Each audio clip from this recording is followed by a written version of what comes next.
10주 3차시 문학과 인간 10주 3차시 문학 비평 즉 평론에 대해서 공부를 하지요. 비평이라는 말은 라틴어에서 왔다고 그러는군요. 뭐 평가한다 이런 얘기죠.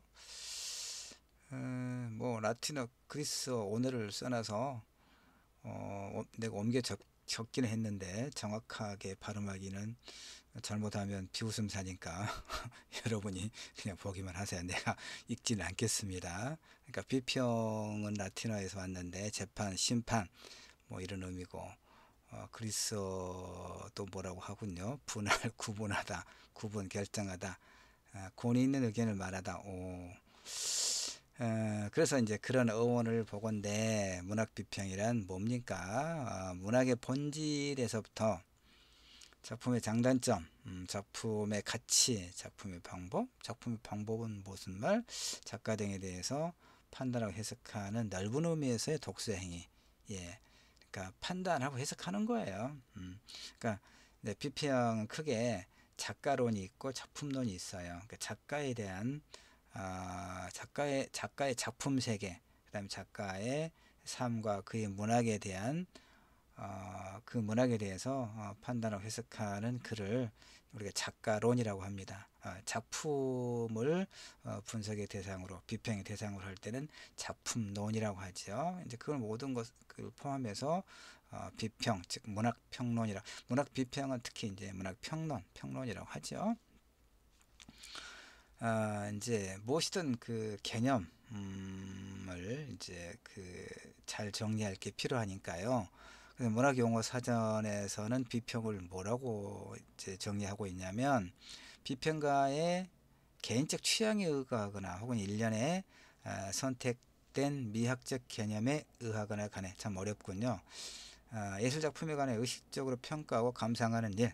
자, 쉬운 것만 봐요. 예술작품에 관해서 의식적으로 평가하고 감상하는 것. 감상은 뭐 다 하는 거고 판단하고 해석하는 거죠.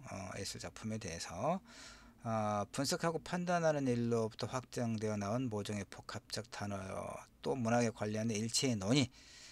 문학이란 무엇인가, 한편의 문학작품의 의미가 무엇인가, 작가는 무엇인가, 이런 것들. 그러니까 우리가 사실은 이런 우리가 지금까지 공부했고 공부하고 있는 문화에 관한 그 모든 논의를 사실은 문학 비평 행위다라고 말할 수 있어요. 그러니까 우리가 이제 그 10주고 11주부터는 뭐 다양한 사실 평론을 볼 거예요. 문학과 관련된. 어떻게 말하든 결국 비평이란 구별하고 평가한다는 비평의 원적 개념을 포함하고 있다 이런 얘기입니다. 최근에는 비평이란 용어 대신에 뭐 담론, 이 말도 참 쉽지는 않습니다. 담론, 뭐 디스커스라고 하나요? 담론, 푸코가 아마 이 말을 이제 씀으로써 우리 이제 학계 문학에서도 또 문학의 장에서도 많이 쓰긴 하는데, 그러니까 담론이란 시나 소설이나 비평 등 인간의 모든 언술 행위를 지칭하는 것, 이는 어떤 대상을 향한 언어를 의미한다. 근데 시인이나 소설가는 사물에 대하여 또는 인간에 대하여 담론을 하지만, 비평가는 작품뿐만 아니라 작품을 창작하는 작가, 나아가 문학의 본질, 심지어는 다른 사람의 담론에 대해서까지, 이건 메타 비평이라고 하거든요. 그러니까 어떤 사람의 작가론 혹은 작품론에 대해서 그걸 비판적으로 검토하는 것, 이걸 이제 메타 담론, 메타 비평 이렇게 이야기합니다. 그래서 롤랑 바르트가 이제 담론에 대해서 뭐라고 이야기하는가, 담론, 메타 언어 볼까요? 좀 이제 어려워지고 있다는 생각이 듭니까, 여러분? 혹시 모든 소설가와 시인은 상상적인 것이든 언어 밖에 있건, 상상적인 것이든 언어 밖에 있건 언어 이전에 있건 사물과 현상에 대해 말하는 것으로 여겨진다. 그렇죠. 쉽게 이야기하면 모든 소설가와 시인은 어떤 사물과 현상에 대해서 말하죠. 세계가 있고 작가는 그것에 대해 말하죠. 이건 문학이라는 얘기죠. 근데 비평은 세계가 아니라 담론, 그것도 타자의 담론.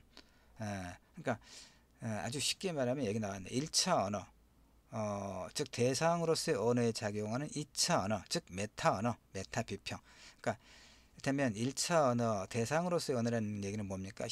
소설가와 시인은 그러니까 세계가 있고, 세계가 있죠? 그래서 작가는 그것에 대해서 자신의 세계관을 바탕으로 자신의 언어를 통해서 무언가를 노래하고 표현하는 거예요. 이것이 문학이란 말이에요. 1차 언어, 대상으로서의 언어. 그런데 비평은, 그러니까, 어, 비평은 그 어떤 소설가와 시인이 자신의 세계를 보는 어떤 하나의 관점을 토대로 축조한 어떤 언어로 축조한 어떤 세계, 다시 말해서 시라든가 소설이라고 하는 텍스트가 있죠. 그 텍스트를 대상으로 한 2차 언어죠. 비평의 언어는 알겠죠? 비평의 언어라고 하는 것은 지금 그걸 이제 메타 언어라고 이야기하는 거. 어렵지 않죠? 어렵지 않습니다. 1차 언어, 2차 언어 설명됐죠? 이해됐죠? 비평의 기능은 이제 뭘까요? 왜 문학 비평이 필요할까요? 그게 세 가지 기능. 첫째, 문학 작품을 해석하는 거죠. 두 번째, 그걸 분석하는 거예요. 마지막으로 가치 판단. 이게 굉장히 중요합니다. 아주 비평이란 뭐냐? 문학 비평, 평론은 도대체 어떤 의미가 있냐? 기능이 뭐냐와 관련해서 첫째, 문학 작품을 해석하고 그걸 분석하고 그 다음에 그걸 토대로 어떤 가치 판단을 내리는 걸 말해요. 이 작품이 우리 삶에 당대에 어떤 의미가 있느냐 이거예요.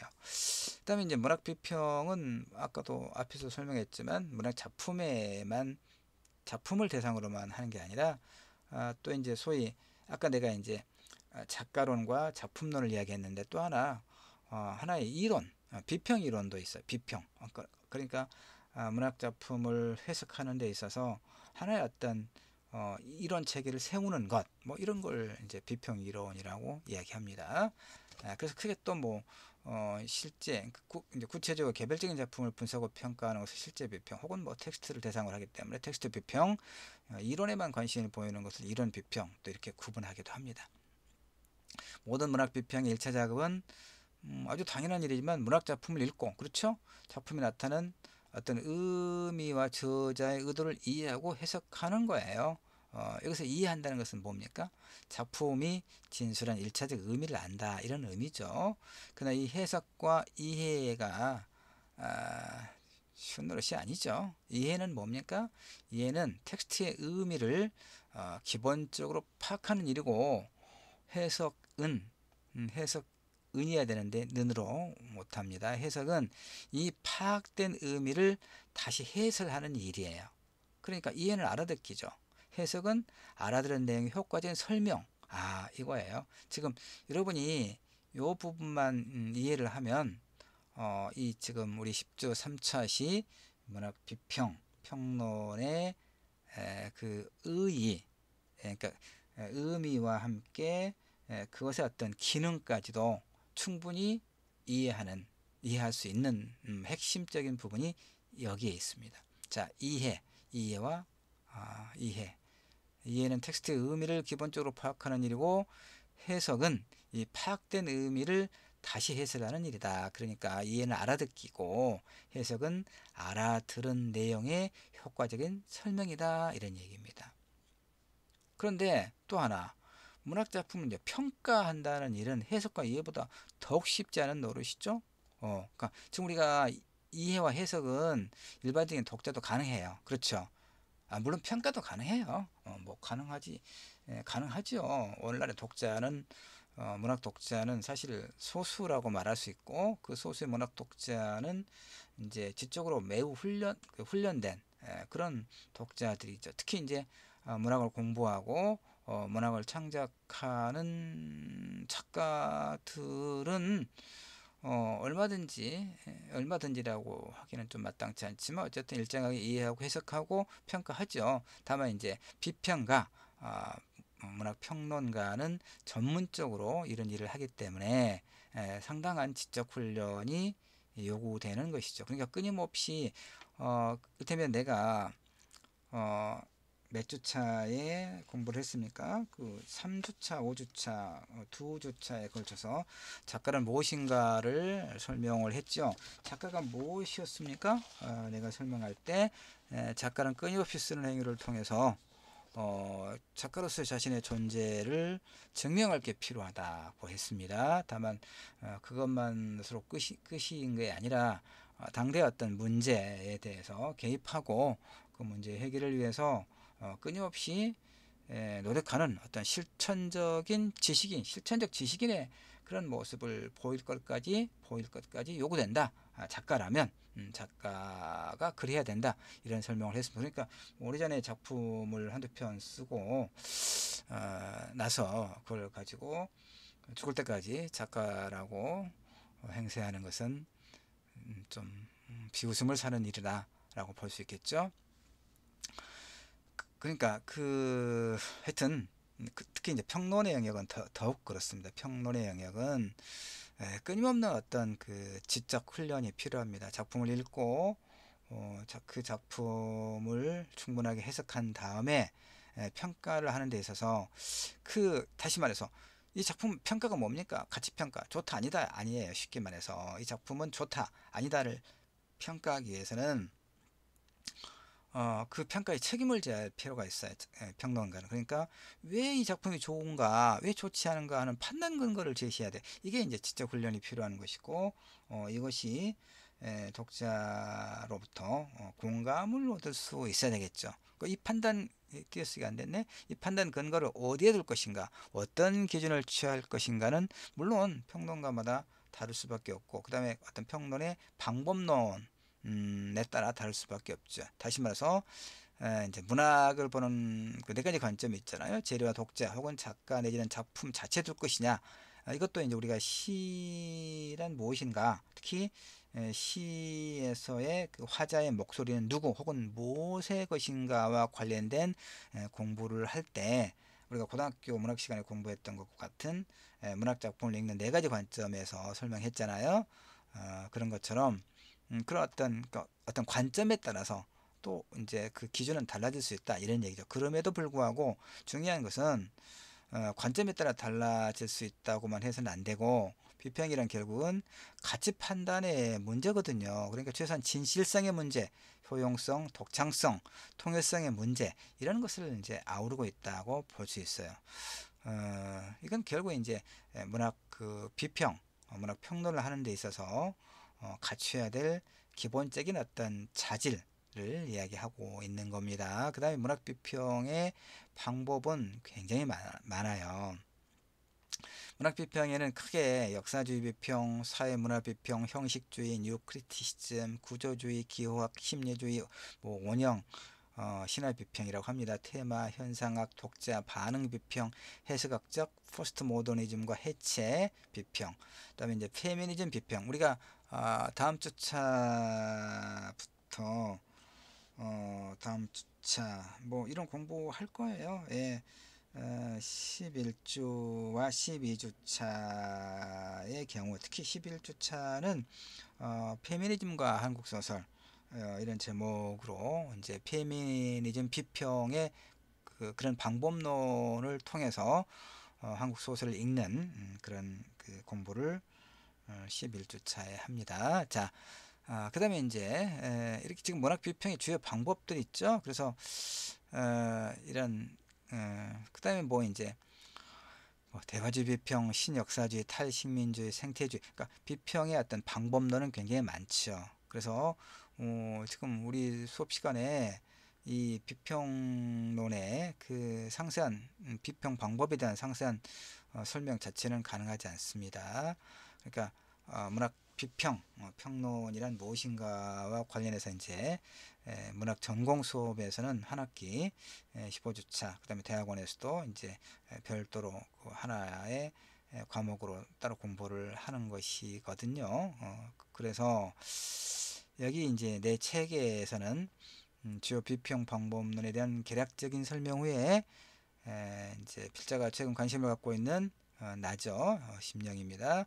지금 관심을 갖고 있는 페미니즘 비평에 관해 좀 더 상세한 설명을 하겠다. 뭐 그다음에 페미니즘적 관점에서 쓴 필자의 평론을 제시하면서 실제 작품 분석의 사례를 함께 공부해보자. 이건 이제 11주 차에 한다고 그랬습니다. 11주 차에 구병모 소설 이웃의 식탁을 읽으면서 페미니즘과 한국 소설, 그러니까 그런 부분 공부를 할 거고. 그래서 지금 이제 여기서는 어디까지를 하려고 하냐면 주요, 그러니까 문학 비평의 주요 방법에 대해서만 조금 설명을 하려고 해요. 몇 가지만. 다는 아니고, 그러니까 문학 비평 방법론에는 주요한 방법론에는 이런 몇 가지가 있구나라고 이해를 하기 바랍니다.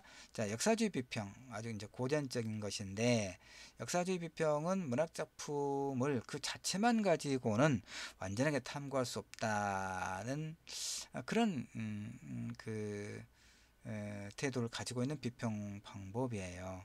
그러니까 그 작품만 가지고는 완전하게 해석할 수 없다. 그 작품만 가지고 해석하는 것이 뭡니까? 형식주의죠. 내재적인 비평 방법. 역사주의 비평은 그러니까 문학 작품과 그걸 생산하는 사회 문화적 관계를 인과율로 다룬 개념이다, 이런 얘기입니다. 그러니까 작품이 생산된 역사적 맥락, 상상력의 소산으로서의 작품, 그 작품이 그 시대의 사회적 문화적 요소들에 대한 어떤 충격, 그리고 후세의 독자가 지닌 그 작품에 대한 의의 등의 상호 관계들을 중심으로 문학 작품을 평가하는 그런 방법이 역사주의 비평이다 라고 여러분이 이해를 하면 그렇게 어렵지 않습니다. 그러니까 역사주의 비평은 문학의 역사적 인식이다 라고 볼 수 있어요. 그러다 보니까 정기적 사실이 이제 그러니까 어떤 이런 이제 소위 해석의 도구라고 할 수 있는, 방법이라 할 수 있는 문학 비평론이 만고불변의 진리라든가 어떤 오류가 없는 완벽한 어떤 방법론은 아닙니다, 여러분. 그러니까 끝없이 그 다음에 오는 어떤 그 비평 방법론에 의해서, 이론에 의해서 끊임없이 또 비판과 공격을 당해요. 그러니까 역사주의 비평은 지나치게 작품 외재적 방법을 작품의 그 어떤 분석과 판단에 굉장히 많이 개입을 시켜요. 그래서 작품의 형식과 구조, 균형과 미학에 대한 관심을 흐리게 했다. 이렇게 이제 비판을 받아요. 자, 그래서 사회문화 비평은 또 뭐냐? 이제 문학 사회학이라고 하는데, 문학 작품을 사회적 문화적 요인들의 복합적인 상호작용의 결과요. 복합적인 문화적 객체로 보고, 다시 말해서 문학 작품을 생산한 환경이나 문화나 문명을 떠나서는 그것을 충분하고 진실하게 이해할 수 없다는 그런 입장에서 문학 작품을 분석 평가하는 연구 방법이에요. 그래서 앞에 역사주의 비평과 이제 좀 유사한 측면이 있습니다. 그러나 사회문화 비평은 역사주의 비평과는 달리 문학작품의 텍스트, 언어, 조건, 전달 방식 등에 대한 관심은 많이 갖지 않지요. 그러니까 이 소위 문학사회학의 주요 관심사는 뭐냐? 문학작품과 삶의 현실과의 상호관계를 이야기해요. 다시 말해서 문학과 사회와의 교조적 관계, 그러니까 이걸 상동성이라고 합니다. 문학과 사회와의 구조가 서로 닮았다. 문학과 사회가 그 구조가 서로 닮았다라고 보는 거예요. 문학과 사회와의, 내가 늘 하는 말입니다. 문학 텍스트는 어떤 진공 상태에서는 생성되지 않는다라고 하는 그런 관점이 이를테면 문학 사회학적 관점인 거죠. 자, 이게 사실 좀 어렵고 복잡한 설명이 필요한데, 좀 더 많은 시간이 필요한데, 우리는 전공에서 지금 이걸 공부하기 때문에 하나하나 예를 들어서 다 설명하지는 못하고, 이후의 수업에서 이제 그 비평 작업을 하면서 이게 어떠한 방법론을 기초로 한 문학 비평인가, 이렇게 설명할 기회가 있을 겁니다. 지금 역사주의와 문학 사회학 두 가지를 보고 있습니다. 이제 문학 사회학에서 상당히 이제 어떤 문해 비평학으로서 정립했던 학자가 이제 골드만, 루카치, 골드만과 뭐 루카치 뭐 이렇게 이야기를 합니다만은 골드만과 루카치 넘어가고요. 여기까지 넘어가고 그다음에 형식주의를 봅시다. 러시아 형식주의. 이제 시란 무엇인가를 공부할 때 이 설명을 좀 많이 했습니다. 러시아 형식주의. 그다음에 이제 그러니까 형식주의자들은 이제 언어의 어떤 때문에 언어학자 스위스의 언어학자 소슈리가 말하는 언어의 어떤 구조의 기법, 구조를 분석하는 그런 기법을 문학 비평 작업에 이제 활용했다 이런 얘기예요.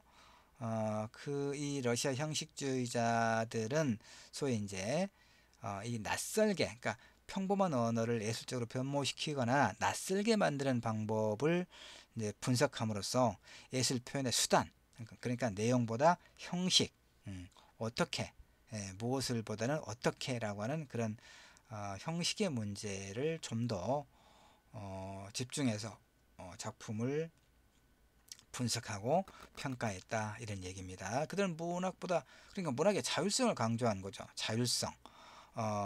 그런데 이제 어떤 문제가 있었냐면 이제 이게 이제 갖고 있는 어떤 문제점, 문학과 삶을 지나치게 분리했어요.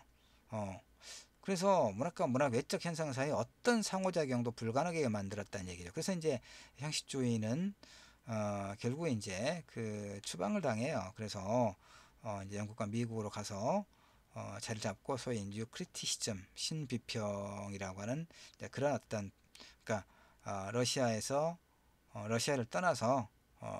떠나서 새로운 활로를 개척했죠. 그게 이제 신비평이라고 이야기합니다. 자, 그 다음에 이제 구조주의 비평으로 넘어갑시다. 구조주의 비평은 형식주의 비평과 매우 또 서로 연결되는 비평 방법입니다. 구조주의 비평은 문학작품 하나의 총체적인 구조로 보는 거야. 그 구조를 이루고 있는 요소들을 텍스트 안에서 찾아서 문학의 독자적이고 자족적인 그런 존재성을 밝히려는 비평 방법이다 이런 얘기입니다. 뭐 로만 야콥슨과 같은 러시아 출신의 형식주의자들도 있고, 그러나 대부분 구조주의는 앞에서도 얘기했지만 파리를 이제 중심으로 한 일군의 작가군이다라고 볼 수 있죠. 그러니까 소시류의 이제 언어학으로부터 이렇게 영향을 받은 거예요. 그러니까 소시류의 두 가지 기본적 개념은 이런 거예요. 즉 언어학적 연구의 목적이 무엇인가? 말과 사물 사이의 관계는 무엇인가? 말과 사물 사이의 관계. 그러니까 랑구와 파롤, 실제 언어 이전에 존재하는 언어 체계와 개인의 발화를 구별하는 문제를 가지고 문학을 이제 분석하는 하나의 도구로 삼은 거예요. 랑그는 언어의 사회적 양상으로 우리가 화자로부터 무의식적으로 이끌어내는 공유 체계다. 파롤은 실제 언어를 사용함으로써 그 체계를 개인적으로 구체화시키는 형상이라고 이제 말할 수가 있는데, 쭉 넘어갈까요? 이제 이런 식으로 지금 이게 11페이지인데 시간은 다 됐는데 내가 6페이지 왔어요. 그러니까 절반이나 남아 있단 말이에요. 시간은 다 됐는데 그래서 이제 한두 가지만 더 하고 끝내도록 할게요. 한 가지만 더 볼까? 심리주의 비평. 심리주의 비평은 문학작품 속에 반영되어 있는 작가의 심리라든가 무의식의 흐름을 심리학적으로 추정하는 비평 방법이에요. 그러니까 작가의 창작 동기를 심리학적으로 분석해 본다든지 작품의 내용을 인간 심성의 면에서 고찰하는 일, 이런 것이죠. 그러니까 다시 말해서 문학은 작가의 개성의 표현이죠. 작가의 개성과 창작의 동기, 그를 둘러싸고 있는 심리적인 정황은 작품의 내용을 이해하는데 도움을 주죠. 심리 분석은 당연히 이제 프로이드에서 개척됐다고 우리가 알고 있거든요. 그러니까 프로이드에 따르면 인간의 영혼은 무의식과 의식의 영역으로 구성되어 있고, 무의식의 영역은 뭐 자유현상, 환상, 말실수, 꿈 등을 통해 접근이 가능하다 이렇게 이야기하고 있는데, 프로이드는 꿈의 연구를 통해서 다양한 신경증과 정신병에 시달리는 환자를 치료할 수 있는 토대를 마련했죠. 이때 치료는 우리가 흔히 무의미하고 비이성적이라고 여기는 부분에 의미를 부여하고 이를 환자가 인식하게끔 하는 방법을 통해 가능했다. 뭐 이런 얘기입니다. 이렇게 정신분석의 방법이 문학의 연구에 널리 이렇게 온영되기 시작한 것은 작가의 본능적인 욕구와 충동이 작품 속에 어떻게 드러나고 있는지에 대한 관심을 갖게 되면서부터라고 말할 수 있고요. 이제 뭐 융까지 넘어오고 프로이드, 자 어디서 끝내야 될까요? 현상학도 나오고 있습니다만은, 자 이런 그 이제 지금 주요한 그 비평 방법론은 이 PDF 자료를 여러분에게 내가 올려놓을 테니까 이제 한번 읽어보는 것으로 하도록 하지요. 그리고 정리를 하면 자관 이런 다양한 이제 문학 비평 방법을 통해서 문학을 이해하고 분석하고 평가하는 것, 이것이 문학 비평이고 문학 비평 활동이다 라고 설명할 수가 있겠습니다. 자, 여기까지 마쳐야 되겠습니다. 시간이. 자, 고맙습니다.